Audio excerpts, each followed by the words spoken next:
Ai boys! Zetu uniachia hata kitu walai.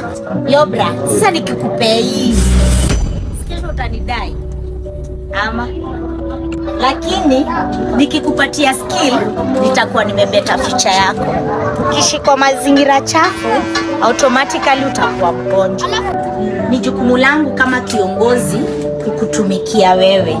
Wewe ndio mdosi wangu. Kunafaa kuwa na usawa kwa kila mtu. Hakufai kuwa na kipendeleo hata kidogo. Maji, stima, barabara, basari, hizo sio vitu mtu anafaa kujigamba nazo, ni part and parcel ya uongozi. Mnanituma mimi niwawakilishe, si nijiwakilishe. Nikisema nikusaidia mtu mmoja mmoja itakuwa ngumu, lakini tukikuwa kwa vikundi itakuwa rahisi kwangu kusaidia. Masomo ni muhimu, empowerment ni muhimu. Vitu mbili very important.